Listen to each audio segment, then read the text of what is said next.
comenzamos con la tercera y última intervención del día de hoy. Con nosotros está el maestro Juan Luis Mera Hernández. Él es maestro en edafología por el Colegio de Posgraduados y se ha dedicado a la asesoría en nutrición vegetal de cultivos y capacitación agrícola. Tiene un diploma por la Universidad de Almería y durante los últimos años ha sido asesor de productores a campo abierto e invernaderos, así como asistencia técnica para el manejo de la nutrición de cultivos a través de cursos técnicos a personal, empresas y ranchos agrícolas. Entre otros centros en los que ha trabajado el maestro Juan Luis Mera se destaca el Fertilar, Intagri, Fertiliza, Agrosurte, Inutrim e Innova Agrícola. Asimismo, ha desarrollado bastante campo en aspectos de la horticultura protegida. Entonces, muchas gracias por estar con nosotros, maestro Juan Luis, y le cedo la palabra. Gracias, buenas tardes de antemano a todos. Es un gusto estar compartiendo con ustedes el día de hoy. De antemano, la idea de esta plática o charla es ver el enfoque desde la parte agronómica del manejo de suelos. Mis antecesores ponentes han dado una buena explicación desde el aspecto multifuncional del suelo, que es sumamente importante reconocer que no solamente es el soporte, sino que tiene una infinidad de usos y funciones que se relacionan comúnmente y que da pauta para que este estudio sea interdisciplinario. El día de hoy, la charla, pues vamos a tratar de conjugar la parte del concepto multifuncional del suelo, enfocarnos posteriormente a la parte nutrimental y sobre todo a la necesidad del punto de vista de nutrición vegetal, de los requerimientos que debe de cumplir un suelo para poder aportar los nutrientes y el soporte para que se desarrollen las plantas y por ende pues pueda existir el proceso de agricultura, que una de las actividades principales en donde el factor suelo se vuelve sumamente indispensable es precisamente en la agricultura, donde tenemos que ver cuáles son las transformaciones, cuáles son los requerimientos, cuáles son los efectos que ha tenido también el manejo antropogénico de constantemente estar haciendo movimientos, constantemente estar generando un monocultivo, por ejemplo, y qué impacto va a tener todo este tipo de actividades que realizamos día con día en la agricultura sobre las características y propiedades que tuvieron a bien describir los ponentes antecesores. Entonces, el día de hoy, precisamente, la charla se centra en ver desde el enfoque agronómico la importancia que tiene el suelo para el ser humano. Como lo dijeron en la plática, se denomina fertilidad suelos y nutrición vegetal. Y pues comenzamos. Un gusto estar con ustedes. Primero que nada, pues ya comentaron mis antecesores la variabilidad que hay de suelos en el país, en el planeta, y que con esos suelos nosotros tenemos que producir. De ahí viene que existan zonas donde ciertos cultivos predominan más que otros o su adaptabilidad es mucho mayor por las características y propiedades que presentan. De ahí la importancia que nosotros empecemos a estudiar y diferenciar los diferentes tipos de suelos para conocer sus características, sus propiedades y encaminarlas a que generen la posibilidad de sustentar un cultivo de manera óptima.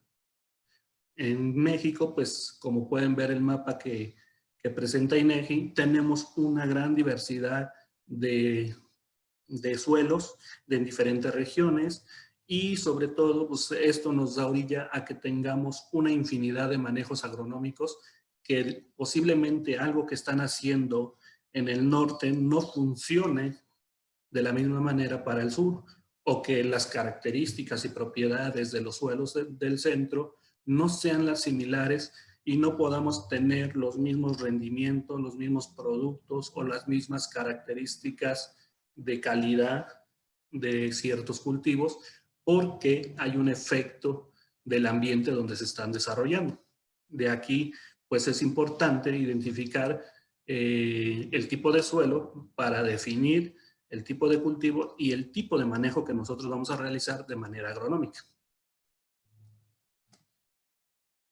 Ejemplos de perfiles de suelo. Ustedes ya ahorita vieron en la parte de génesis de suelo, parte de la importancia de conocer el origen del suelo, los tipos de suelo que existen, porque eso nos va a delimitar muchas características. Suelos, por ejemplo, oxisoles, pues vamos a tener ciertas características tendientes a acidez y eso engloba sí, muchas cosas de manejo, restricciones, limitaciones, antagonismos y caso contrario, suelos como vertisoles, en donde la acumulación de materia orgánica ha generado suelos gruesos, con alta contenido de materia orgánica, buen drenaje. ¿Y qué va a pasar? Pues es una situación totalmente diferente en cuestión de manejo para el establecimiento de ciertos cultivos. Y así podemos mencionar las características de cada uno de estos suelos. Pongo algunos ejemplos, los gelisoles, arisoles, insectosoles, y esta gama tan amplia de suelos, pues nos obliga a tener que desarrollar un diagnóstico de suelo.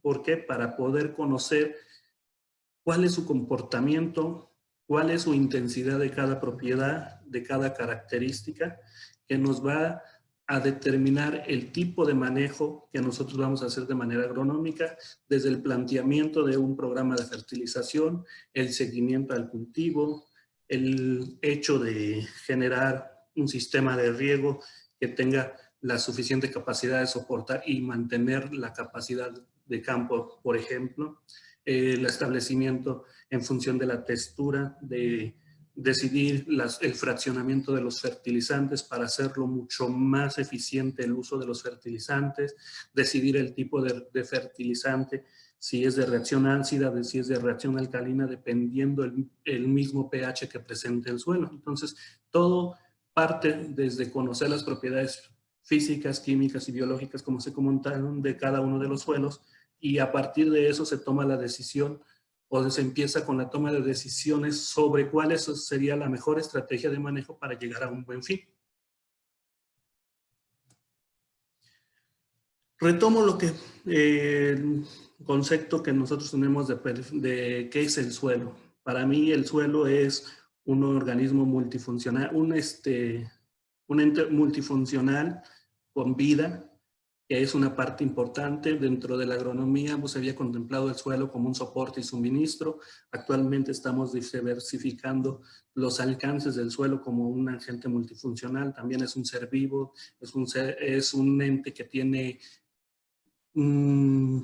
procesos fisioquímicos y biológicos en constante desarrollo, y que todos estos procesos interactúan, lo vemos desde un enfoque ya de un ambiente agroecológico, un ecosistema que tiene que sobrevivir con entradas y salidas y que tiene sus componentes que interactúan dentro de él. Para que estos procesos se puedan dar a cabo, necesita ciertas condiciones que desafortunadamente cuando empieza la mano del hombre a actuar, pues muchos de esos procesos se ven alterados por modificaciones que nosotros hacemos de manera artificial. Y lo vamos a ver sobre la marcha. Entonces, como concepto básico, pues es un cuerpo natural que posee una morfología. De ahí las diferentes tipos de suelos que tenemos. Una estructura, que esta parte es fundamental desde el enfoque de fertilidad nutrimental, fertilidad biológica, fertilidad física, que lo vamos a ver más adelante. Tiene características, estas características son inherentes del mismo suelo. Es complicado modificar estas características.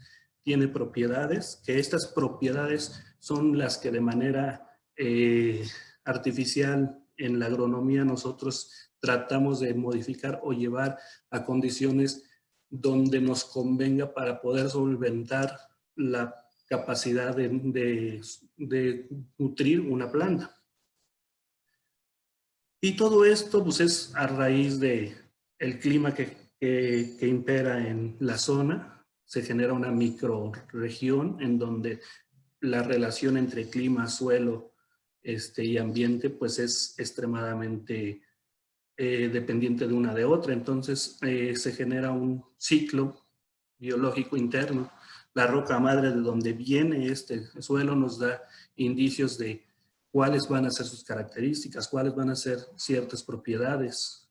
El mismo relieve, aunque estemos dentro de una misma zona, el hecho de que cambiemos la temperatura por el nivel del mar, pues eso ya modifica la vegetación como tal, y al haber una modificación, pues se modifican los grados de interperismo que podamos tener de ese material, la biota que genera, tanto macro como microbiota, todos los procesos que llevan para su desarrollo y su ciclo productivo, genera que interactúen con los procesos biológicos que se están dando dentro de ese espacio de suelo.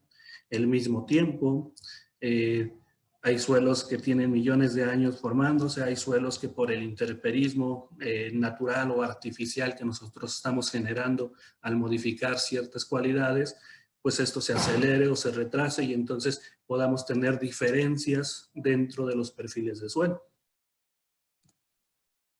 Dentro de un perfil de un suelo, pues tenemos horizontes y es importante retomar esta parte porque vamos a tener que revisar dentro de las características y génesis del suelo cómo se formó ese suelo para tener los antecedentes de cómo se va a comportar en este momento y cómo se comportaría en futuro.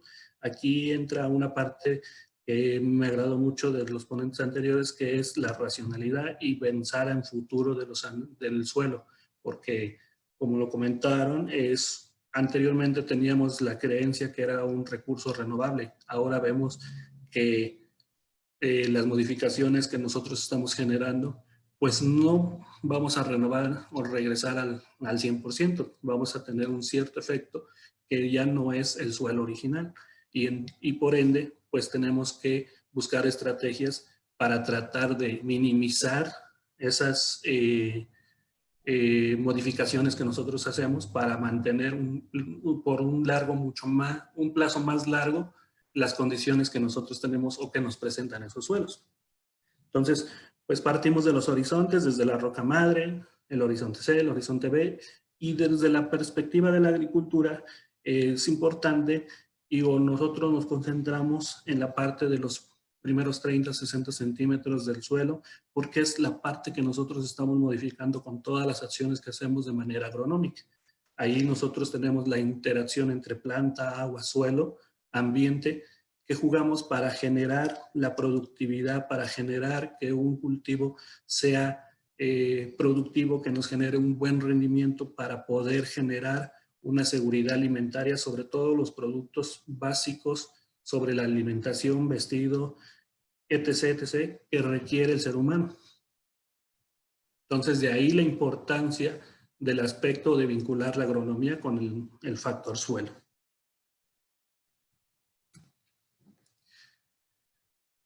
Dentro de los perfiles, pues podemos definir que es el conjunto de horizontes o capas orgánicas en donde presentan una uniformidad en relación a su formación, a partir de su génesis o su origen.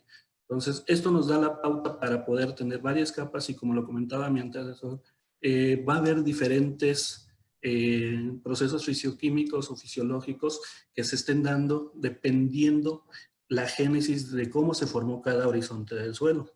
Dentro de un mismo perfil de suelo, o horizonte de suelo, perdón, podemos tener diferentes condiciones dependiendo del momento y la situación en la que se formó esa capa. Entonces, a partir de ahí podemos tener condiciones variables dentro de un mismo suelo. Si lo extrapolamos a las diferentes regiones, pues esto se convierte en una serie de probabilidades de tener infinidad de características y propiedades o condiciones de suelo en específico. Dentro de la agronomía nosotros lo manejamos como que tenemos que hacer un traje a la medida sobre las características y propiedades que presenta cada uno de los suelos para poder manejar un cultivo. Dentro del suelo también es importante definir que presenta desde la parte física 3 fases: la fase líquida, la fase gaseosa y la fase sólida, que estas fases constantemente están interactuando para que se den condiciones en donde los cultivos se puedan establecer, los microorganismos puedan desarrollar su ciclo biológico y que a su vez también se siga dando ese interperismo de todos los materiales para ir generando el suelo. Al nosotros incorporar materia orgánica o residuos de cosecha o residuos vegetales o residuos animales, como en algunos casos, pues sean entradas a ese agrosistema en donde nos estemos dando por ejemplo, reciclado de nutrientes, estemos dando una posibilidad de modificar y aumentar, por ejemplo, espacio poroso, que es parte de las propiedades físicas, y toda esta interacción nos va a permitir tener condiciones adecuadas para manejar a buen término un cultivo.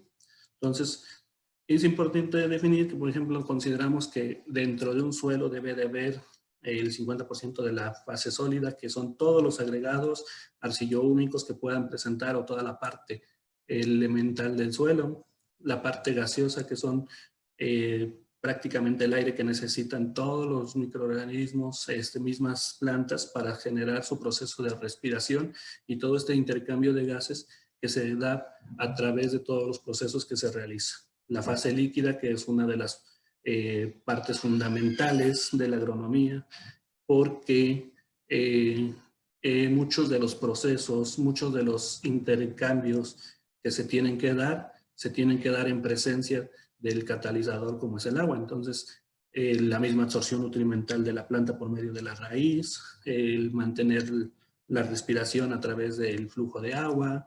Entonces, todo esto interviene en una parte donde pues, la parte del agua se vuelve una componente universal, como pues, es prácticamente la generalidad en el planeta. O sea, por la cantidad de agua que nosotros tenemos en nuestro organismo, pues es vital mantener ese flujo. De aquí partimos y lo enfocamos un poquito ya más a la parte agronómica. Comentábamos que el suelo es multifuncional y una de esas funciones es abastecer la alimentación del ser humano. De ahí nace la agronomía como tal. ¿Y cuál es el objetivo práctico de la agronomía? A mí me gusta poner este concepto porque se me hace un concepto que engloba, y como lo comentaron los antecesores, ya va más allá del simple hecho de producir. El objetivo de la agricultura lo ponemos como producir de forma sostenible. Esto nos implica que debemos generar la racionalidad de nuestro principal insumo, que es el suelo. El máximo beneficio económico, es decir, que la agricultura tiene que ser rentable, que tiene que ser una actividad que deje ciertos ingresos para el bienestar de quien la está realizando. ¿Y cómo lo vamos a lograr? Pues a través de un suministro equilibrado. Aquí viene la parte de la racionalidad de los insumos. A lo largo de los años ha pasado que los enfoques o los objetivos de la agricultura se han modificado. Por ejemplo, en México, en los años 70, pues cuando empezó el uso de los fertilizantes, el objetivo era llegar al máximo rendimiento y se empezaron a probar dosis de fertilización cada vez más grandes, a tratar de llegar al máximo potencial de rendimiento. Por ahí de los 90 empieza la parte económica a jugar un rol, en donde ya no solamente bastaba con producir lo más posible, sino que fuera rentable esa producción para el productor. Al año 2000 empezamos con la parte de cambio climático, con la parte de la preocupación por el ambiente, y le agregamos un componente adicional, que ya no solamente era producir lo más posible, producirlo rentablemente, sino que también venía la parte de producirlo de manera amigable o que no generáramos un impacto ambiental. Actualmente, del 2010-2011 para acá, se agrega otro componente, que es la parte de la inocuidad y la parte de la aportación nutrimental, la biofortificación que ahora se maneja. Es decir, que nuestro producto ya no solamente tiene que tener un alto rendimiento, que tenga que ser rentable, que tenga que ser amigable con el ambiente, sino que también sea inocuo para la alimentación humana y sobre todo que aporte nutrimentalmente a cumplir los requerimientos de la dieta diaria del consumidor. Entonces, todo esto engloba que tengamos que tener controles cada vez mucho más altos durante todo el desarrollo productivo de un cultivo. Por eso, el enfoque de la agricultura se ha ido modificando constantemente. Como lo comentaba, existen una infinidad de factores. Aquí englobo las más representativas de lo que impacta al generar o al estar haciendo un proceso productivo para desarrollar un cultivo. Dentro de la primera parte pongo la correcta elección del genotipo. Aquí es importante que nosotros, conociendo el agrosistema donde nosotros vamos a desarrollar nuestro cultivo, conozcamos qué condiciones tiene para ver qué variedades son las que más se adaptan. Entonces, partiendo de cuál es la mejor adaptabilidad del cultivo que nosotros estamos manejando, pues vamos a desarrollar o vamos a buscar variedades que se adapten a estas condiciones. La adecuada a la labranza. Aquí en Guanajuato, por ejemplo, que es la zona donde más me desarrollo, anteriormente era una agricultura intensiva donde había 3 o 4 pasos de labranza en un suelo cada ciclo, y hay agrícolas que manejan hasta 3 ciclos de cultivo. Entonces, la modificación física de esos suelos era muy alta. Actualmente se están ya adoptando técnicas de laboreo cero, con idea de manejar el perfil del suelo, manejar ese cero movimiento para desarrollar o incentivar el desarrollo microbiano, la mejora de la estructura física, el incrementar o generar o promover que se desarrollen mucho más agregados arcillo-húmicos y por ende, darle mejor estructura a nuestro suelo, mejor porosidad, para que ese sistema de líquido, gaseoso y sólido, esas fases que presenta el suelo, pues se puedan tener mejores condiciones de interacción.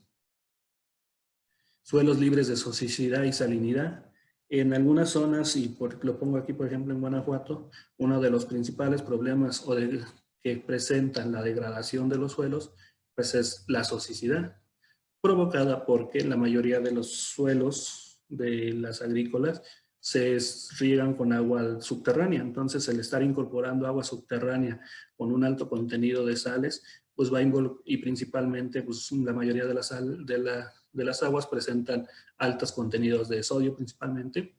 Entonces, eso a la larga, durante todo el desarrollo de los cultivos o todos los años que lleva un rancho agrícola trabajando, pues cada evento de riego es una incorporación de ese sodio.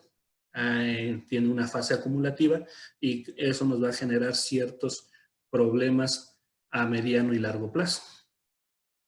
El correcto suministro de la humedad.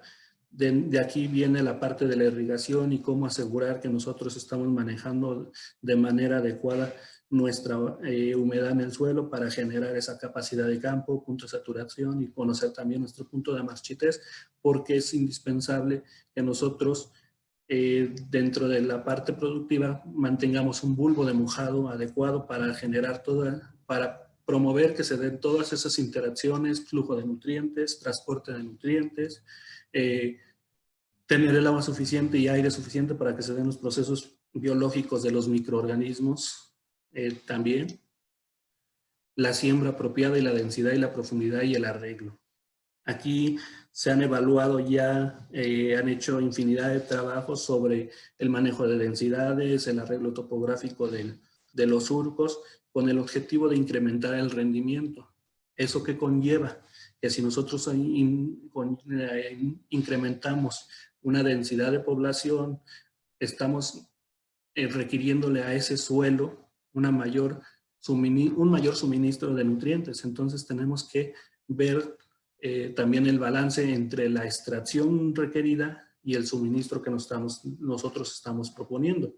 Si, por ejemplo, fuera el suministro menor a la extracción que nosotros estamos proponiendo por las altas densidades, ahí es donde empieza a verse los manejos agronómicos de cómo yo apoyo a ese suelo mediante incorporaciones o entradas alternas, como son los fertilizantes, residuos de cosecha, para suministrar ese requerimiento que le estoy haciendo. Al suelo lo vamos a ver desde el enfoque de una caja negra. Nosotros lo que le metamos tenemos que sacar, y pues hay una serie de procesos en las que se van a transformar y nos van a dar diferentes salidas. Lo importante es que esas salidas las direccionemos a lo que nosotros estamos buscando, que es el rendimiento, para reducir salidas no deseables como pueden ser la volatilización, la nitrificación o la lixiviación, en el caso de nitrógeno, por ejemplo. O escorrentía, pues la pérdida de algunos nutrientes a través del flujo de agua, cuando no se maneja adecuadamente el agua. Otra parte importante, que es considerando desde el enfoque de agrosistema, pues no solamente es la parte de la interacción suelo-planta, también empieza la interacción con otros organismos. Esos organismos pueden ser benéficos o pueden ser dañinos. En el caso de plagas, pues se considera plaga o malezas cuando ya compiten con el cultivo o la planta de interés que nosotros tenemos establecida. Y aquí viene un manejo en donde tenemos que hacer, también ya se ha avanzado, y es el manejo racional, donde empezamos a manejar una serie de estrategias partiendo desde lo cultural, biológico, químico, para reducir el efecto de estos organismos que están compitiendo con el cultivo de interés y pues reducir el impacto que pudieran tener al final del rendimiento final.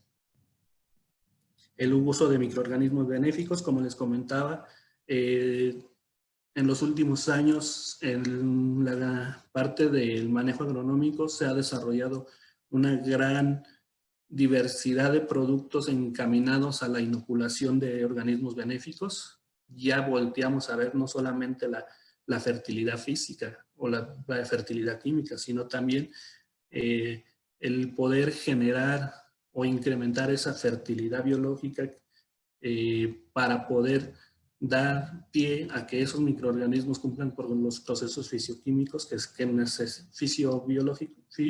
químico-biológicos, que se requieren para hacer el reciclaje de los nutrientes que nosotros tenemos en el suelo. Un ejemplo, anteriormente, hace 10 años, en Guanajuato se quemaba mucho el resquilmo o el residuo de cosecha. Ahorita ya está legislado, ya no se puede hacer. Se utilizaba mucho el amoníaco, que es un germinicida. Entonces, en el afán de meter algunos elementos necesarios a un bajo costo, pues estaba generando una situación adversa como es la eliminación de microorganismos. Entonces llegaron a niveles en donde pues, prácticamente los suelos pues, estaban sin microorganismos. Entonces actualmente ya se está contemplando, se ha ido trabajando sobre la concientización de los productores, que la fertilidad no solamente es la cantidad de nutrientes que nos aporta un suelo, sino todo un enfoque integral en donde pues, se considera la parte física y la parte biológica. El incremento de materia orgánica. En los suelos agrícolas normalmente no se hacía incorporación de residuos, se sacaba prácticamente todo el esquilmo. Eso nos ha orillado que tener cierto grado de degradación de los suelos por pérdida de materia orgánica. En el laboratorio me ha tocado ver suelos con 0.5, 0.75 de materia orgánica, cuando la literatura nos comenta que un suelo dentro de la componente sólido debemos tener hasta un 5% de materia orgánica. Entonces, el grado de degradación de esa materia orgánica por efecto del intemperismo que nosotros hacemos por las prácticas agronómicas, pues ha ido disminuyendo considerablemente esa cantidad o ese porcentaje de materia orgánica que nosotros tenemos en los suelos. Y recordemos que la materia orgánica es uno de los principales insumos o sustratos de donde obtenemos la mayor cantidad de nutrientes disponibles, principalmente de los microelementos, y dependemos mucho de su grado de intemperización, de su grado de mineralización para tener ese reciclaje de nutrientes. Y si nosotros aceleramos ese proceso, pues en un mediano plazo pues podemos tener el proceso que nos está generando actualmente, que es tener porcentajes muy bajos de materia orgánica y por ende pues tenemos que incrementar la cantidad de fertilizantes a aplicar para poder suministrar los requerimientos de las exigencias de los cultivos que nosotros estamos estableciendo. Y por último, el manejo nutrimental del cultivo. Aquí viene la parte donde la agronomía juega un papel importante. Empieza a entrar el concepto de diagnóstico sobre la fertilidad del suelo y es a partir de una identificación de las características y propiedades que nosotros tenemos o nos presentan el suelo donde nosotros trabajamos, tenemos que buscar las estrategias más adecuadas para su manejo. En resumen, les comentaba, hay diferentes factores que influyen en la productividad, que es el clima. El clima, pues, interfiere en la temperatura, la radiación, la precipitación, pero estos son factores que podemos modificar. Por ejemplo, la agricultura protegida, pues, nos ayuda a reducir el impacto de estos factores. El manejo va a depender de las características que nosotros tengamos de ese agrosistema. En el suelo, pues, tenemos que conocer, como les comentaba, las propiedades físicas y químicas con las que cuenta ese sitio, y aquí las engloba o las enuncian en general. Conocer el genotipo de la planta, el tipo de metabolismo que tiene, la variabilidad genética, la adaptación, las interacciones que pueda tener en relación a la susceptibilidad a patógenos o a la interrelación que pueda tener con algunos benéficos como micorrizas, como azobacter, cómo se comporta para pues, tratar de darle las condiciones adecuadas para que exprese su máximo potencial. Les comentaba, nosotros en la parte agronómica utilizamos mucho el concepto de fertilidad de suelo. De hecho, es la base para nosotros decidir qué tan viable es que ese suelo pueda soportar o ayudarnos a llevar a buen término un cultivo. Y pongo esta definición, es la capacidad que tiene el suelo para generar vida, para sostener el crecimiento y desarrollo de vegetales, macrobiota, microbiota y sus interacciones. Entonces, fertilidad de suelo, nosotros lo entendemos como la posibilidad de ese suelo de darnos todas las necesidades para que todos estos componentes del agrosistema puedan desarrollarse adecuadamente. ¿Qué características debe tener ese suelo para decir que tiene una buena fertilidad de suelo? Pues su consistencia, su profundidad, eso nos permite tener una buena fertilidad física. Eso nos va a dar pauta para tener un buen desarrollo y fijación de raíces, tener un buen establecimiento de los microorganismos a partir del uso de los macro y microporos. Debe de contener una buena cantidad de nutrientes para suministrar a los cultivos o a las vegetaciones que nosotros pongamos y que cumpla todos los requerimientos durante el desarrollo del cultivo. Debe ser capaz de absorber y retener agua, conservándola disponible. Esta es la parte fundamental de riegos, es decir, que aquí debemos jugar con los parámetros como es punto de saturación, capacidad de campo, marchites permanente, y todo va en función de la posibilidad de ese suelo de retener humedad y ponerla disponible cuando la planta o los microorganismos la requieran, y que esto pueda dar paso a los procesos que tengan que desarrollarse.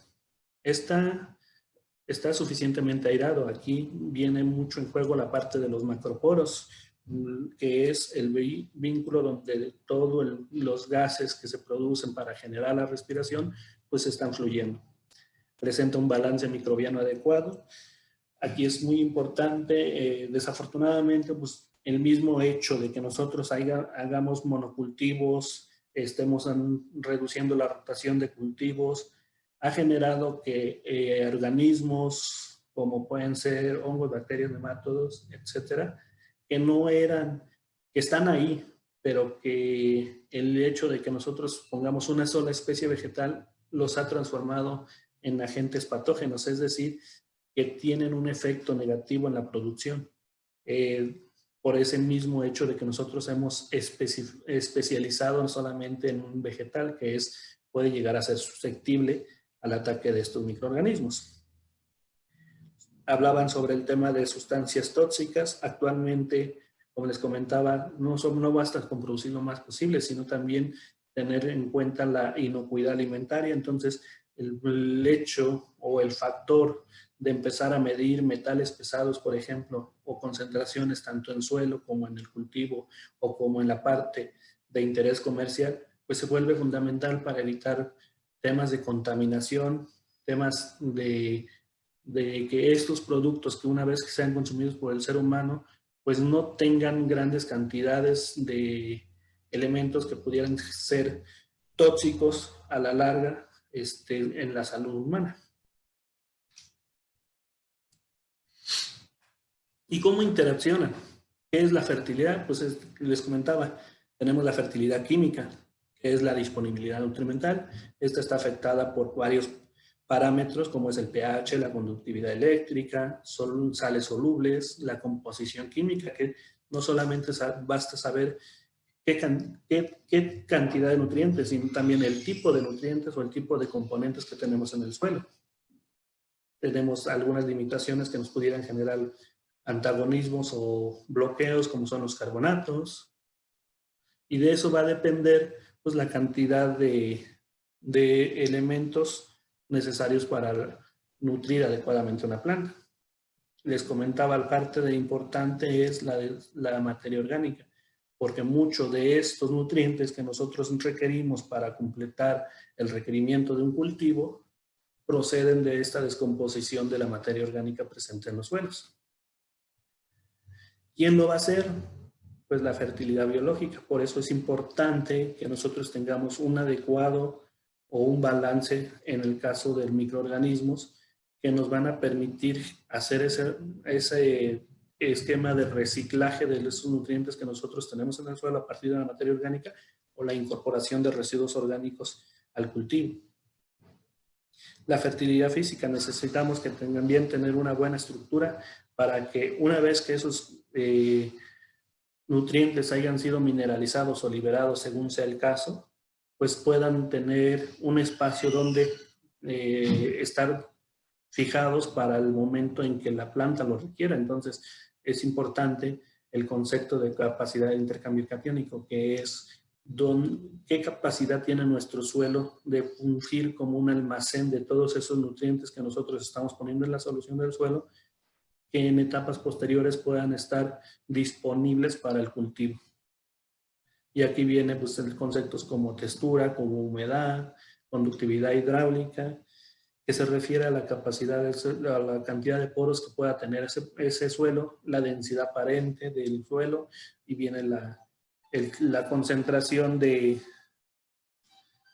o los porcentajes de limo, arcilla y arena que este pueda presentar. Y entramos en el tema de diagnóstico. Para el caso de la agricultura o la agronomía como tal, así como con cualquier profesionista, como el médico que requiere que cuando nosotros vamos a consulta, lo primero que nos pide para poder tomar decisiones o ver qué nos receta, pues es un diagnóstico de la situación actual. Entonces, un diagnóstico en el caso del suelo es el análisis de suelo con el objetivo agrícola. Y eso nos va a dar, es una herramienta que nos permite tener una radiografía inicial de las características y propiedades que presenta ese suelo con el que queremos trabajar. De ahí podemos identificar varias situaciones que pudieran ser limitantes para nuestro sistema productivo. Y las enumero en esta lámina. Pues un suelo nos puede presentar problemas por acidez. Ahí, dependiendo la génesis del suelo, tenemos suelos ácidos que presentan ciertas características y propiedades que pueden ser limitativas para el establecimiento de algunos cultivos. Entonces, una de las prácticas agronómicas que se ha desarrollado para llevar a condiciones óptimas de establecimiento de cultivos es el encalado. Con eso lo que se hace es incrementar el pH del suelo y asimismo pues, podemos obtener la posibilidad de ampliar el rango de de vegetales que pudieran establecerse en ese sitio.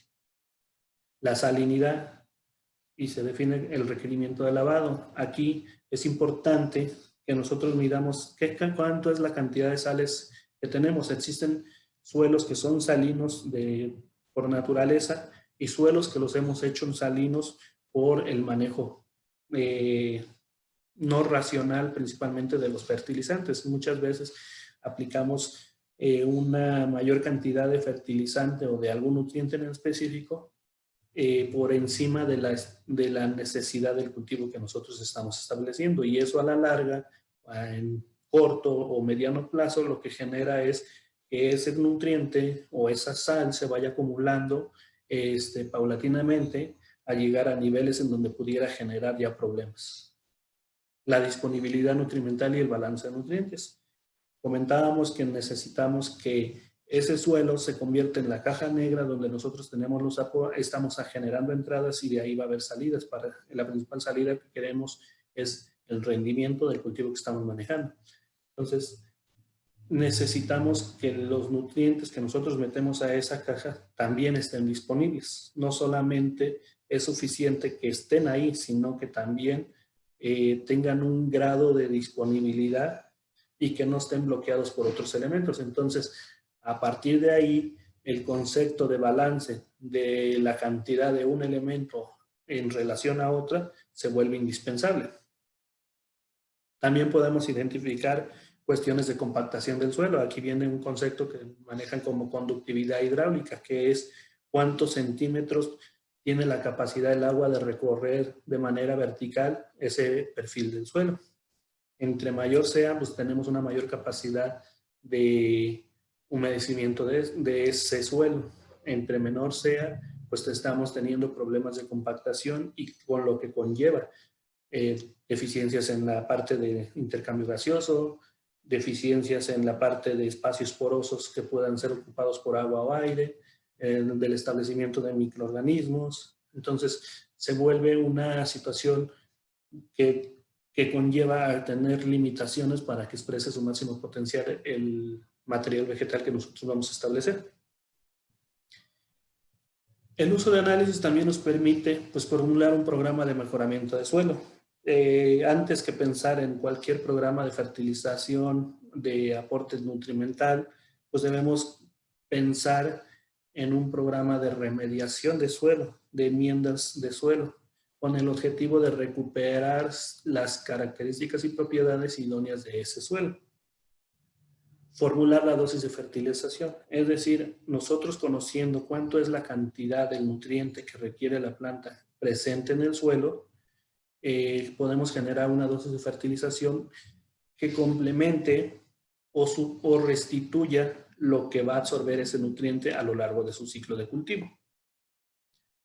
Elegir las mejores fuentes de fertilizantes. Si nosotros identificamos una condición ácida o alcalina, pues no sería conveniente meter un fertilizante de la misma reacción porque estaríamos a la larga agravando el problema. Entonces, por ejemplo, en un suelo de reacción alcalina, pues vamos a meter un fertilizante de reacción ácida. En un suelo de reacción ácida vamos a meter un fertilizante de reacción alcalina para tratar de amortiguar esas modificaciones, principalmente de pH. Elegir el fraccionamiento de la fertilización. Aquí depende mucho, por ejemplo, de un concepto como es textura. No es lo mismo manejar un suelo arenoso que pueda tener tendencias al lixiviar o lavar mucho de los nutrientes que nosotros pongamos, a un suelo arcilloso que tiene una capacidad de intercambio catiónico mayor y que puede funcionar adecuadamente como una reserva de nutrientes. Entonces, en un suelo arcilloso, pues tenemos la posibilidad de hacer a lo mejor 2 o 3 fraccionamientos de la dosis total de fertilización, mientras que en un arenoso, para garantizar la eficiencia de ese fertilizante, tendríamos que hacer más divisiones o fraccionamientos de esa nutrición. ¿Qué se ha observado con los análisis o diagnósticos que se han hecho a lo largo de los últimos 10 años en el laboratorio? Pues que el 95% de los suelos requieren nitrógeno, porque el nitrógeno es el elemento que más requiere el cultivo, que menos se recicla en los esquilmos de cosecha y que las cantidades para poder generar un cultivo pues son extremadamente altas. Otra cosa que hemos encontrado es que el 50% de los suelos no requieren fósforo. ¿Qué pasaba anteriormente? Los agricultores iban a las agrícolas, pedían su dosis de fertilización, voy a sembrar maíz, y les daban una fórmula preestablecida, sin hacer un traje a la medida. Entonces, esa dosis preestablecida muchas veces estaba por encima de los requerimientos. La aplicaron 10, 15, 20 años. Ese nutriente, como no se lixivia o no se volatiliza, pues se va acumulando y puede llegar momentos en los que, por ejemplo, un cultivo o un suelo, perdón, pueda tener hasta, en este ejemplo de fósforo, hasta 300 partes por millón, cuando un nivel medio de fósforo son 30 partes por millón. Entonces, quiere decir que la reserva de ese elemento en ese suelo, bajo esas condiciones, es muy alta. Entonces, literalmente, él podría omitir la aplicación de ese fertilizante porque la reserva que está en el suelo es capaz de suministrar el requerimiento que va a tener durante ese ciclo de cultivo. Otra parte importante que la mayoría de los suelos, o esta es una generalidad para la parte de México, pues es que el 70% de los suelos requieren zinc y el 80% requiere boro. Quiere decir que los suelos, por ende, o génesis de suelos, son limitantes en el suministro de estos elementos para cumplir el requerimiento de los cultivos que nosotros estamos estableciendo.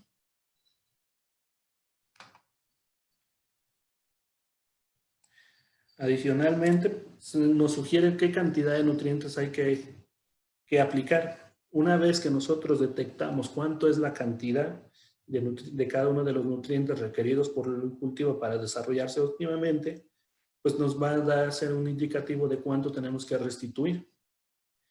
Y por último, lo que les comentaba en esta tabla, lo que les comentaba era de que en el caso de explotaciones agrícolas intensivas, donde principalmente ya está bajo sistema de riego localizado, pues hemos detectado que tienden a generar el problema de toxicidad, el uso de esas aguas subterráneas cuando la concentración de sodio pues es elevada. Entonces, por ende, tenemos que empezar con programas de mejoramiento de suelo o restitución de las condiciones óptimas. Como les comentaba, partimos de que el suelo pues, es una caja negra en donde va a suministrar lo que requiere el cultivo, y dentro de eso pues, están todas las necesidades a nivel de nutrición vegetal. Se han contemplado que la planta, para cumplir todos sus procesos fisiológicos, requiere de 16 elementos esenciales. Esos elementos, una parte los toma del aire, otra parte los toma del agua, por ejemplo, y una gran cantidad los toma de la parte del suelo. El suelo tiene que ser el suministro de estos nutrientes. Entonces, por eso se vuelve a evitar el manejo del suelo para mantener los niveles de estos nutrientes de manera adecuada, para que a su vez esto nos genere el concepto de fertilidad del suelo, que ésta pueda soportar o alimentar a esos vegetales que nosotros estamos poniendo en ese momento y en ese espacio. Con el diagnóstico, pues podemos predecir la disponibilidad de nutrientes. ¿Qué nutrientes son los que podemos predecir o inferir que están presentes en el suelo y que requiere el cultivo? Pues el principal es nitrógeno, fósforo, potasio, calcio, magnesio, azufre, hierro, zinc, manganeso, cobre, boro y molibdeno. Los primeros tres pues, cumplen la función de macroelementos, que es las cantidades que requiere cada uno de los cultivos, pues es muy alta. De ahí se vienen los elementos secundarios, que son calcio, magnesio, azufre. Y pues tenemos una tercera clasificación, que son los elementos o microelementos, que las cantidades requeridas son mínimas, pero no por ende pueden ser, no se consideran. Al contrario, tienen una influencia muy fuerte en la productividad. Dentro de la agronomía manejamos dos principios básicos. El primer principio es la ley del mínimo, es decir, que el rendimiento que nosotros vamos a obtener de hacer el proceso de agricultura está limitado por el elemento que menor presencia tiene, es el elemento limitante. Entonces, un ejemplo práctico de esta ley es que si yo tengo no sé, boro para producir 10 toneladas de maíz, aunque yo le ponga nitrógeno para producir 20 toneladas, el cultivo al final del día me va a producir esas 10 toneladas. ¿Por qué? Porque es la cantidad que solamente tiene de boro para producir esa cantidad de rendimiento que yo le estoy pidiendo. Una vez que yo restituya o suba ese nivel de boro, otro elemento se convierte en limitante y así nos vamos a ir hasta, y es una situación en la que cada vez el elemento que esté en menor concentración es el que nos va a limitar el potencial de rendimiento que nos puede expresar durante el desarrollo del cultivo. La otra ley que nosotros tenemos como base es la ley de los incrementos decrecientes. ¿En qué consiste? Como les comentaba, en los años 70, la idea era fertilizar lo más posible, aplicar fertilizante lo más posible, grandes cantidades para llegar al rendimiento máximo. Aquí podemos ver que existe un tope de rendimiento, que es el rendimiento óptimo. Por arriba de ese rendimiento, aunque nosotros apliquemos cada vez una mayor concentración de nutriente, no vamos a subir este rendimiento. El rendimiento no es exponencial.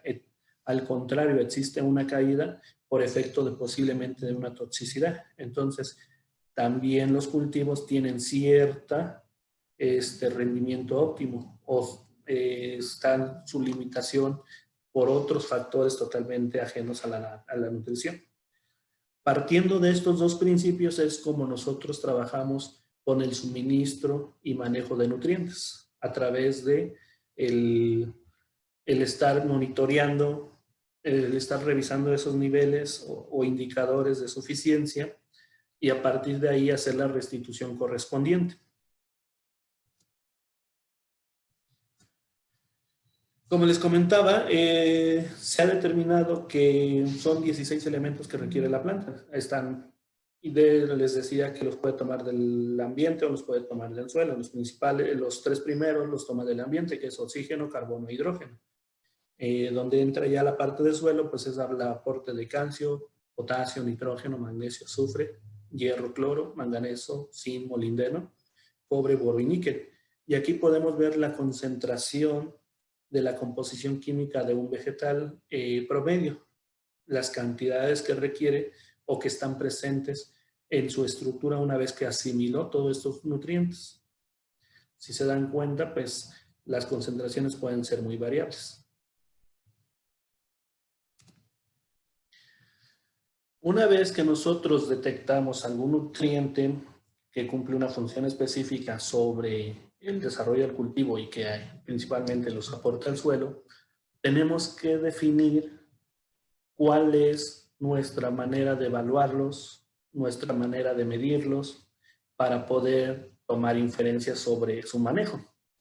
Entonces, a partir de ahí, pues han hecho infinidad de investigaciones, se han hecho infinidad de evaluaciones de métodos de extracción con el objetivo de comparar la disponibilidad principalmente de cada uno de los nutrientes que sea muy uniforme con la disponibilidad que presentaría de manera natural para el cultivo.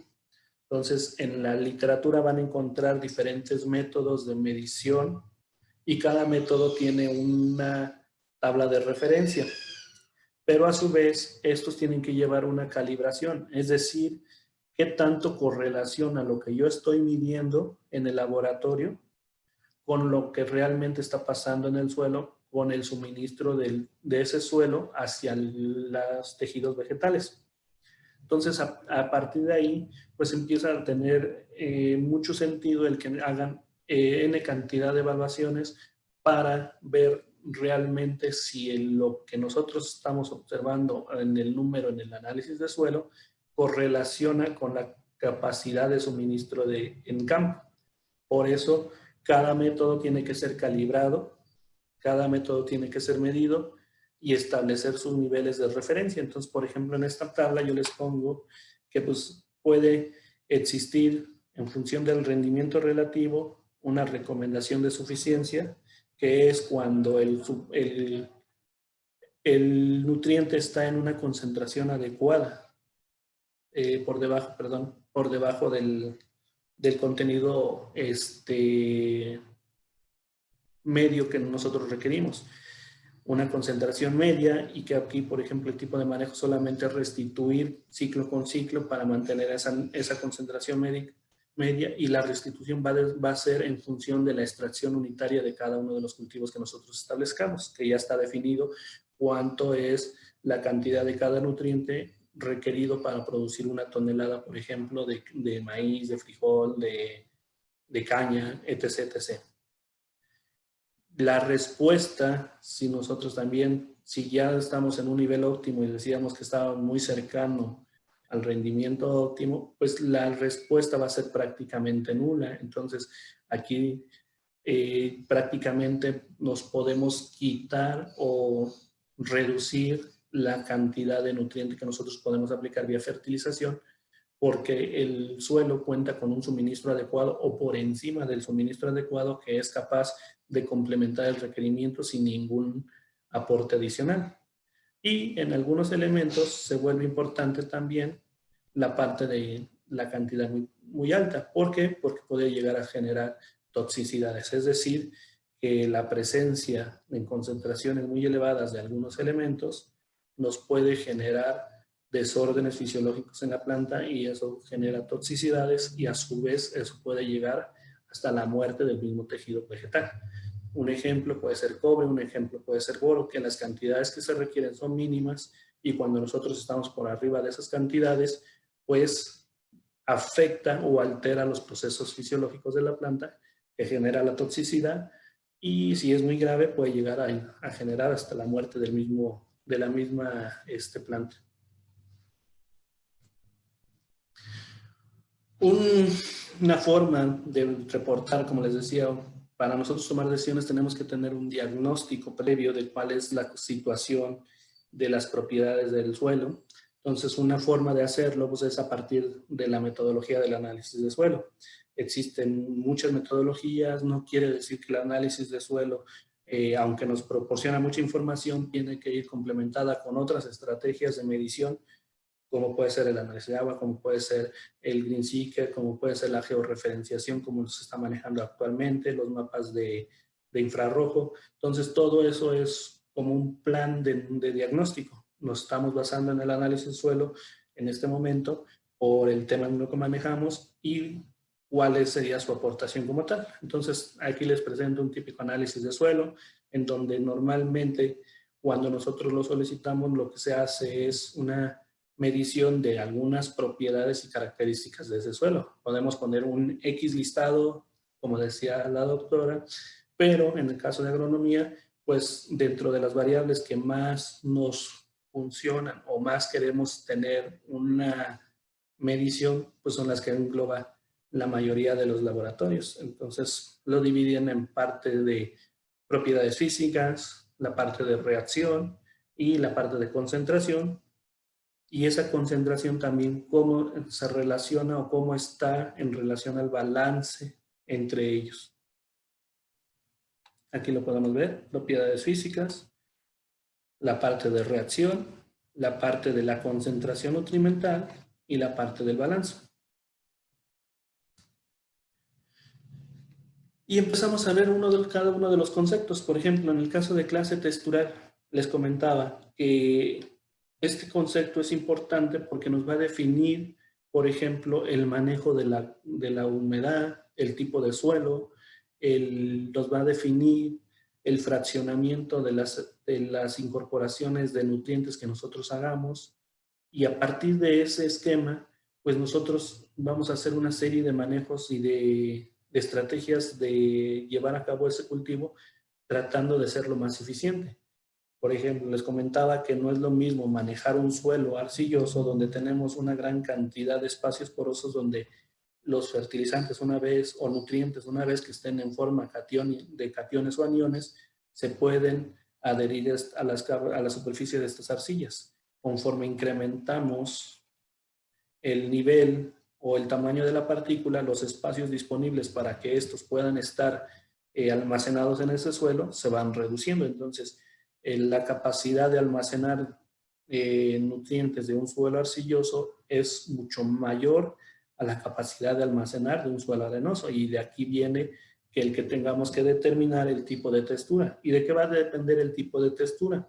Pues de la proporción que tengamos de las tres principales componentes del suelo, que es limo, arcilla y arena. Conforme se muevan estas proporciones, nos va a generar un tipo de suelo y que va a presentar ciertas características y ciertas propiedades. Entonces, de ahí la importancia de que nosotros conozcamos la textura. De manera del enfoque agronómico, pues partimos de conocer qué tipo de suelo manejamos para tomar las decisiones de cómo vamos a manejar ese cultivo. La parte de humedad, que va muy relacionada con la clase textural, porque dependiendo de la clase textural, va a ser el tamaño de los poros que nosotros tengamos, por donde va a fluir esta humedad y cómo va a retener esa humedad. Puede haber humedad capilar, puede haber humedad de reserva, puede haber humedad fácilmente disponible, como está en el esquema. Y esto va a depender del tamaño de agregados que nosotros tengamos en cada tipo de suelo. Asimismo, si la cantidad, por ejemplo, aquí se vuelve muy importante la cantidad de materia orgánica porque se empiezan a generar complejos arcillo-húmicos que incrementan la capacidad de intercambio catiónico o la capacidad de retención de humedad de las partículas del suelo. Al meter un humus, o sea, estamos agregando espacios disponibles para generar esa interacción con la solución del suelo. Les comentaba la parte de conductividad hidráulica. Dentro de las propiedades físicas se vuelve un factor importantísimo en el manejo del agua. Ustedes pueden ver en el esquema los diferentes tipos de acomodo de las diferentes láminas del suelo y cómo impacta en el flujo de agua el tener uno u otro de las diferentes estructuras. Cuando es laminar, pues el problema, por ejemplo, es que el agua fluye muy poco. Conforme se va a hacer muy granular, que principalmente esto lo tienen los suelos arenosos, pues el agua tiene mayor posibilidad de fluir por todo el perfil del suelo, y esto en algunos casos pues puede ser contraproducente porque, por ejemplo, si nosotros estamos haciendo fertirrigación, que es la aplicación de agua mediante el agua, pues estamos teniendo pérdida de esos nutrientes si no utilizamos las fuentes adecuadas para suministrar los diferentes nutrientes. La densidad aparente, pues es la relación que existe entre el volumen y el peso de las partículas. Aquí este parámetro está muy influenciado por la cantidad de materia orgánica. Entonces, cuando nosotros tenemos un suelo con suficiente materia orgánica, el peso de ese suelo pues se reduce, pero eso también nos incrementa la capacidad de retención de ese suelo, mayores espacios porosos que pueden ser ocupados por las diferentes cationes, y por ende se vuelve un suelo con una mayor capacidad o una mayor fertilidad para soportar cualquier cultivo. Un aspecto importante que de hecho yo como consultor lo primero que reviso en un suelo es el pH, porque me va a dar un panorama amplio de a qué me estoy enfrentando en cada uno de los suelos. Como pueden ver en esta tabla, pues el tener un determinado pH me involucra ciertas situaciones en el caso de la disponibilidad de los nutrientes. Un ejemplo. Conforme yo me alejo del pH óptimo, que se oscila entre el 5.5 y 7, ¿qué va a pasar?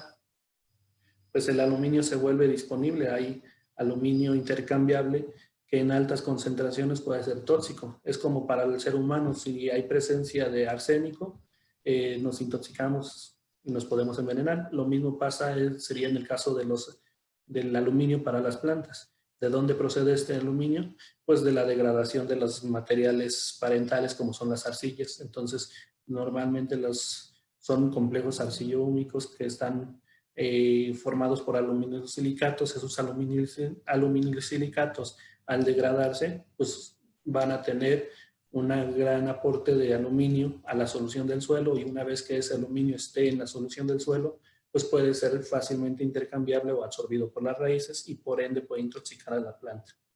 Otro ejemplo, conforme nosotros incrementamos el pH, la reducción de la disponibilidad de los micros se vuelve muy drástica. Por ejemplo, en pH de 8, 8.5, prácticamente se vuelve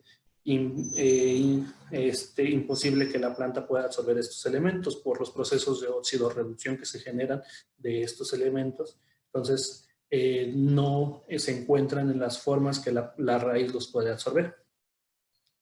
Y así para cada elemento tiene sus limitaciones, de ahí la importancia de mantener un pH óptimo. Y cuando nosotros, con el simple hecho de conocer el pH que tenemos, ya vamos a saber cuáles son los posibles excesos o deficiencias que tengamos de acuerdo a la disponibilidad de elementos. Un resumen práctico de esto: en suelos ácidos yo voy a tener disponibilidad de microelementos, pero voy a tener baja disponibilidad de macroelementos. En suelos alcalinos voy a tener baja disponibilidad de microelementos y me va a reducir la disponibilidad de fósforo, por ejemplo. Un resumen más claro de cómo interacciona el pH con todos los procesos es esta tabla, donde podemos ver que conforme nos alejamos del pH óptimo, que es de 7, vamos a tener deficiencias por fijación de fósforo y molibdeno. Vamos a tener deficiencias por el empobrecimiento de los cationes, como es magnesio, como es calcio, como es potasio. Les decía, vamos a tener excesos de aluminio, de fierro, de manganeso, que pudieran llegar a generarse problemas de toxicidad. Vamos a tener un empobrecimiento de la estructura y sobre todo vamos a tener un predominio de hongos.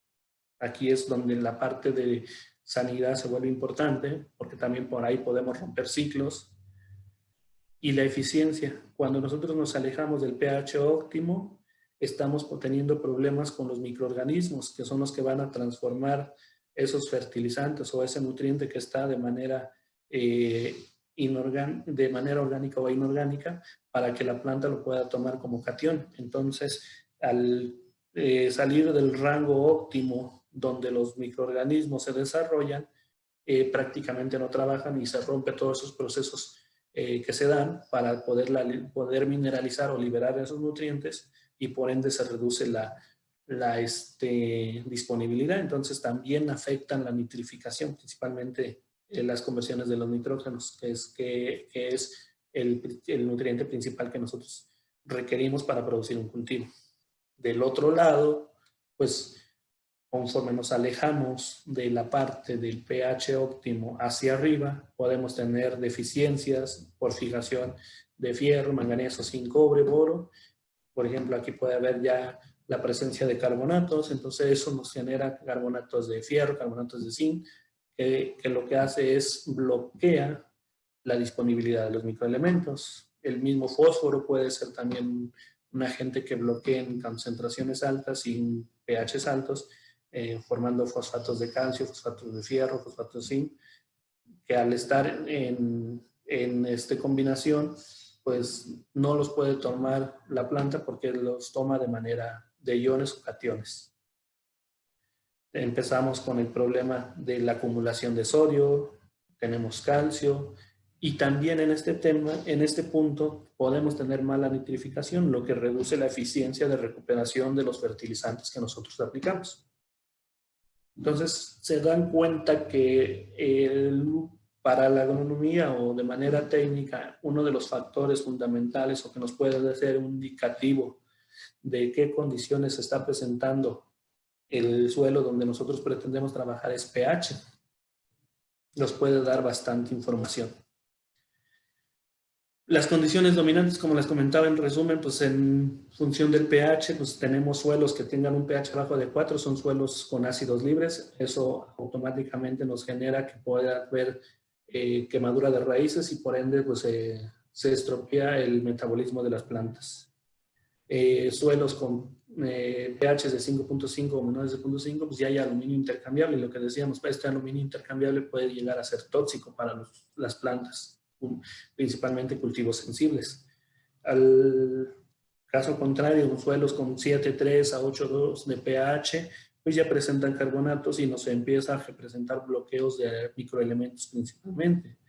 Y suelos con un pH mayor a 8,2 ya estamos hablando de suelos salinosódicos, en donde podemos tener incremento de sales, podemos tener presencia de sodio, que sería un suelo salinosódico, y podemos tener solamente suelos sódicos, en donde la presencia del ion sodio nos está incrementando el pH a grados en donde la disponibilidad de los demás elementos se reduce drásticamente.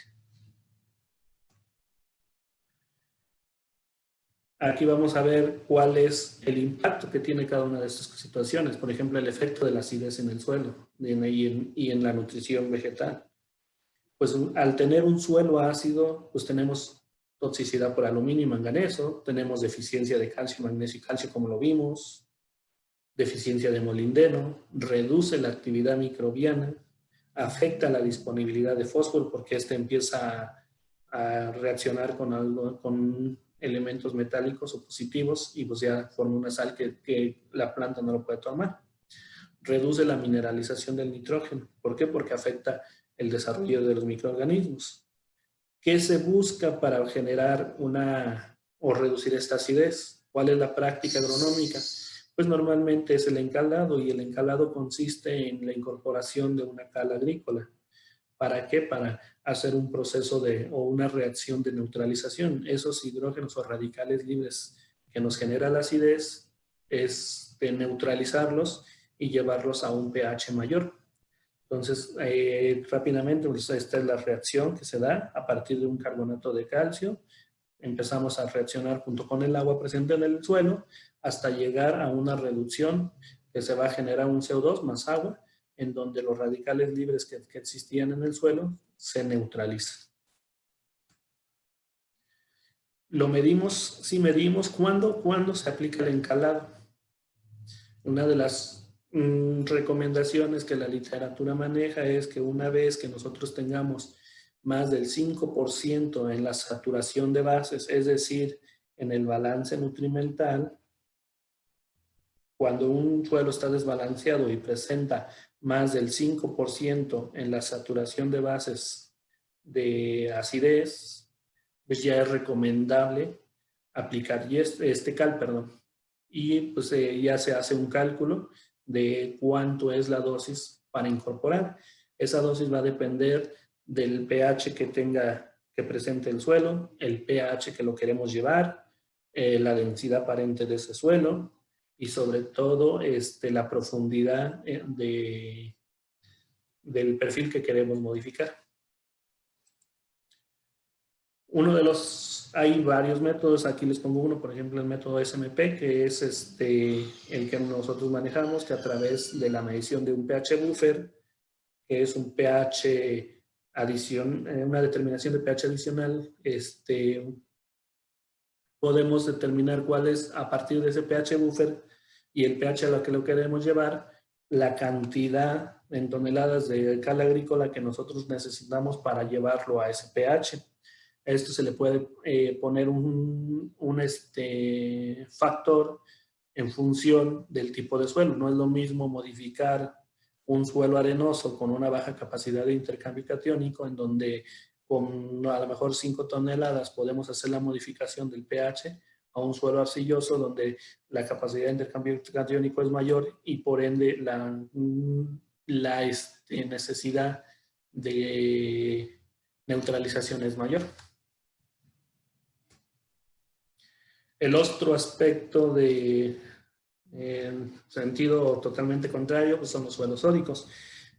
Un suelo sódico pues nos genera baja permeabilidad, presencia de sodio y eso genera toxicidad, se empiezan a perder los agregados. Acuérdense que el sodio es un desfloculante, entonces lo que hace es destruir los agregados, tenemos un suelo mucho más suelto y por ende pues tenemos que se afectaron las propiedades físicas, químicas, también está afectando la parte biológica, porque al no tener un buen agregado, pues no tienes un complejo arcillo-húmico donde los microorganismos puedan interaccionar y tener nutrientes para desarrollar su ciclo biológico. Entonces, el cuándo también se considera la aplicación, en este caso se aplica yeso para hacer el correctivo. ¿Cuándo se considera? Pues cuando también en el porcentaje de saturación tenemos más del 5% de sodio disponible. ¿Qué se hace? Aquí se toma en consideración la relación con los demás cationes. Y aquí es una reacción, a diferencia de la acidez, aquí es una reacción de sustitución. Lo que buscamos es sustituir el ion sodio por el ion calcio. ¿Para qué? Para que hagamos el proceso inverso. Mientras el ion sodio es un dispersante, el calcio es un floculante, es decir, nos va a generar esos agregados, que es lo que queremos tener estructura en un suelo donde se vio afectado por sodio. Les comentaba, aquí se viene la parte de la relación entre los cationes disponibles. Entonces, se tiene que considerar la cantidad de calcio, magnesio, sodio y potasio que está presente en el suelo para ver cuáles son sus relaciones que debe de llevar o cómo llevarla a la relación óptima entre la saturación de bases. Por ejemplo, el calcio pues debe de presentar una saturación de bases entre el 60 y 70%, el magnesio debe de presentar una entre el 13 y 15%, el sodio debe ser menos de 5% y el potasio entre una relación de 3%. Como podemos ver en este ejemplo, con nosotros sodio tenemos más del 7%, entonces, y lo queremos llevar a 5%. Lo que hay que quitar es 2% de esa saturación de bases. Nosotros en el análisis nos reportan lo que son partes por millón, multiplicado por el factor, que este factor sale del peso molecular entre la valencia de cada uno de los elementos. Podemos sacar los miliequivalentes. La suma de miliequivalentes nos puede dar la medida de la CID, o la capacidad de intercambio catiónica medida por la concentración de los cationes. Y a su vez, estas miliequivalentes entre la CID nos da el porcentaje de saturación de cada uno de los cationes. Esto, pues ya decimos que queremos de menos del 5%, queremos que eliminar 2% de la saturación de bases de la CID, lo volvemos a convertir a miliequivalentes por 100 gramos, y para poder hacer la relación, un miliequivalente de yeso neutraliza un miliequivalente de sodio. Entonces, el miliequivalente de yeso pesa 86 gramos y queremos neutralizar 0.3 miliequivalentes. Eso nos da que nosotros requerimos 22.3 gramos de yeso para neutralizar ese 2.1% de saturación de bases en 100 gramos de suelo. Si nosotros consideramos que una hectárea es de 100 metros por 100 metros, nos da 10,000 metros cuadrados a una profundidad de 30 centímetros, nos da 3,000 metros cúbicos de suelo. Si ese suelo tiene una densidad de 1.1, nos da 3,300 toneladas de suelo. Esto implica que nosotros tendríamos que aplicar 736 kilogramos de yeso para corregir ese exceso de sodio que está presente en nuestro suelo. Los pongo aquí porque es un dato para que vean de dónde sale el cálculo de yeso. En algunos laboratorios ya les ponen la cantidad de yeso requerido para generar por tonelada por hectárea, perdón. ¿Y cuál es una condición o cómo está esa condición? Aquí viene la interacción ya entre los diferentes factores que nosotros medimos en un suelo para que nos dé las características y propiedades de lo que con el suelo que estamos trabajando. Entonces, les comentaba, un suelo ácido, pues vamos a tener presencia de aluminio, vamos a tener presencia de hidrógeno, que pueden llegar a ser tóxicos si nos va a presentar un pH de 5 o hacia abajo. Un suelo balanceado es el suelo que nos aporta la mayoría de los nutrientes que requiere la planta, que en este caso calcio, magnesio, potasio. Un suelo en donde tengamos un desbalance, a lo mejor por el incremento de calcio, entonces es un suelo salino. A lo mejor aquí no sería calcio, sería magnesio, sería potasio, pero ya el incremento de sales es mucho mayor, que nos genera ciertas condiciones.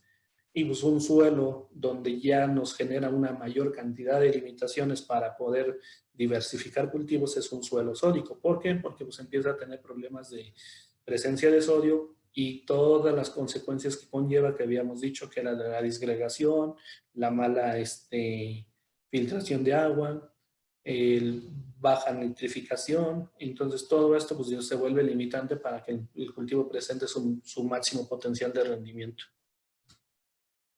Entramos al tema de disponibilidad. La disponibilidad y balance nutrimental, ya vimos qué factores afectan la disponibilidad.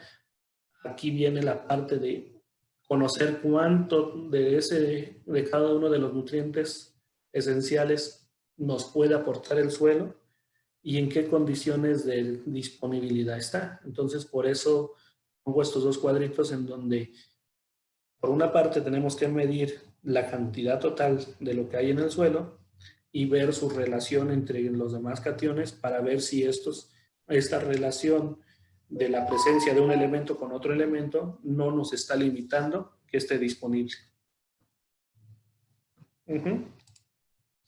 Entonces, por ejemplo, rápidamente, pues vamos a hablar del tema de nitrógeno, en donde pues, las pérdidas pueden ser por desnitrificación, por volatilización y por lixiviación. Dependiendo del tipo de suelo que manejemos, pues vamos a tener cierto porcentaje de pérdida a través de estos mecanismos. Desnitrificación es cuando, no, por ejemplo, la urea no se entierra, empieza a haber nitrificación y ese nitrógeno se volatiliza o se pierde a nivel atmosférico. La lixiviación, principalmente nitratos, con el lavado.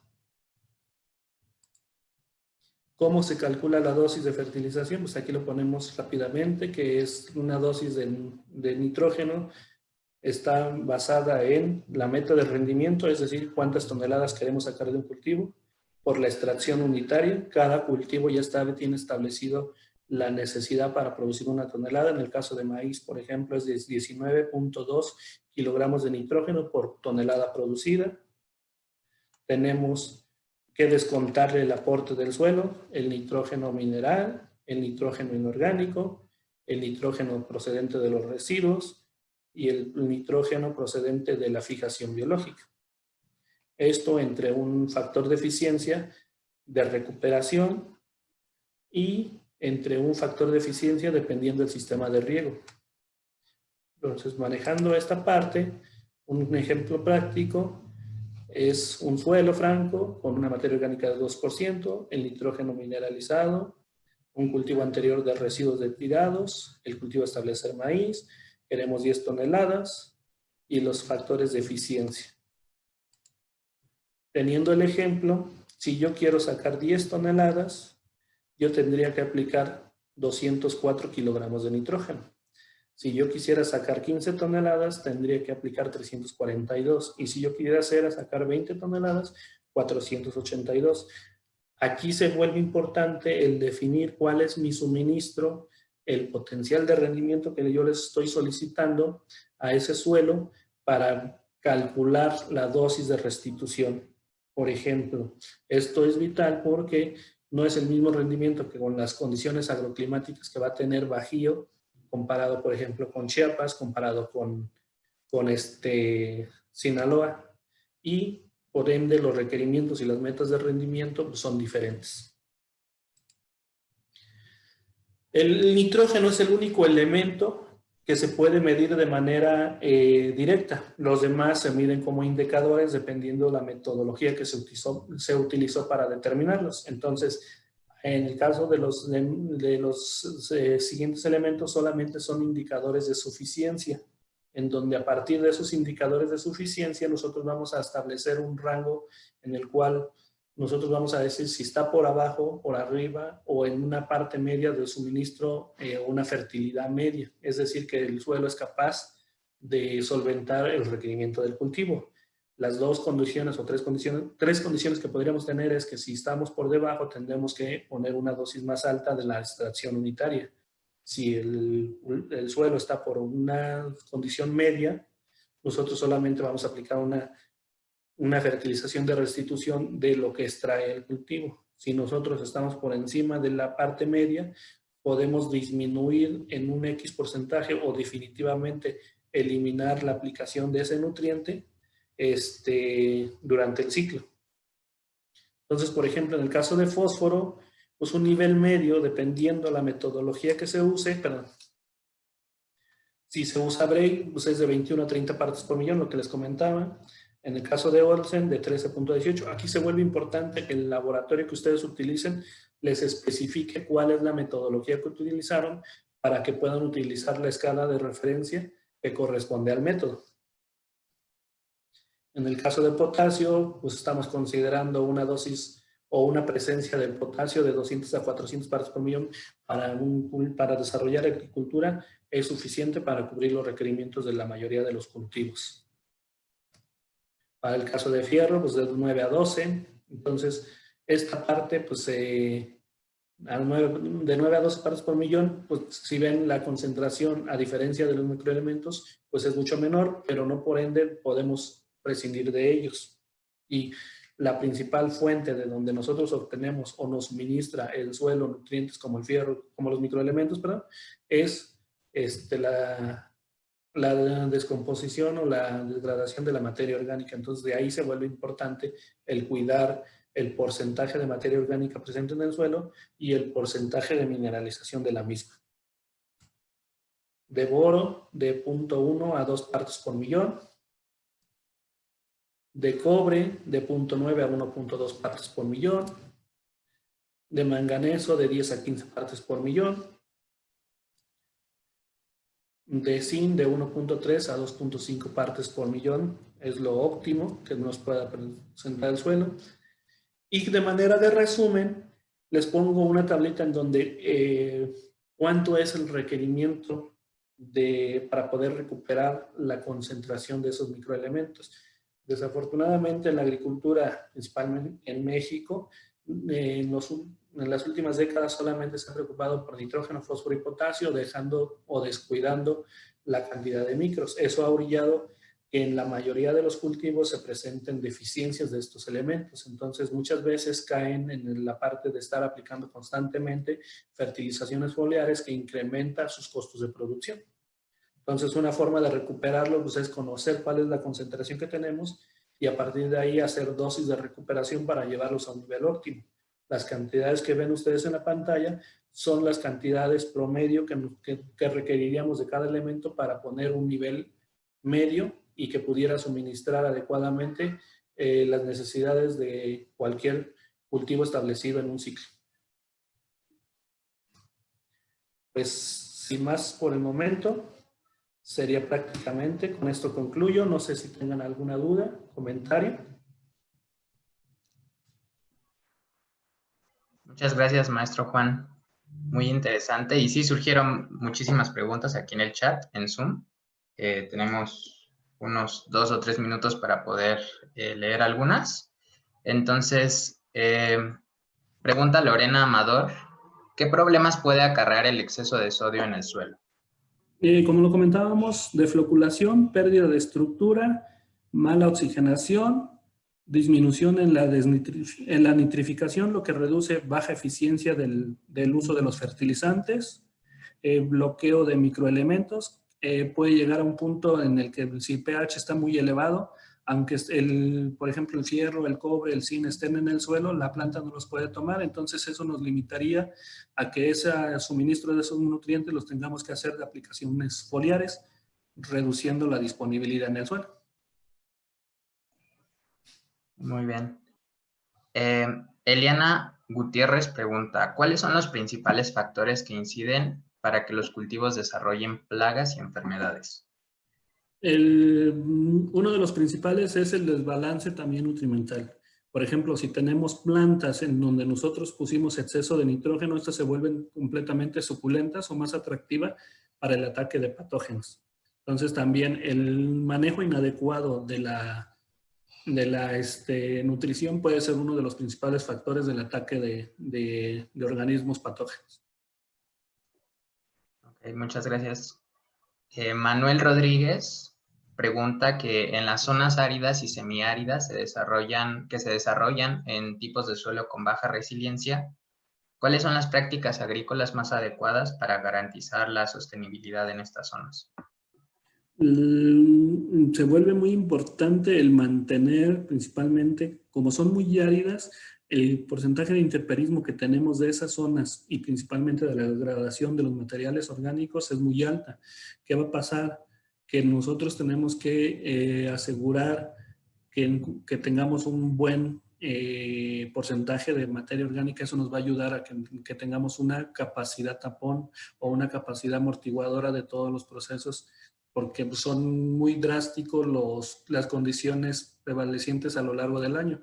Por ejemplo, puede haber épocas en las que pues, no llovió nada o las lluvias se concentran en una etapa muy en específico que nos puede hacer un lavado por el tipo de suelo, que principalmente pueden ser arenosos.